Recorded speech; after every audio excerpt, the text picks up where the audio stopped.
নদী যদি বলে সাগরে কাছে আসব না, তা কি হয়?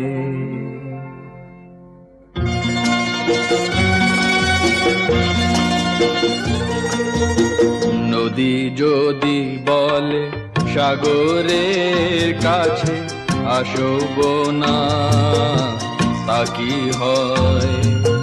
মেঘ যদি বলে আকাশের বুকে ভাসব না, তা কি হয়?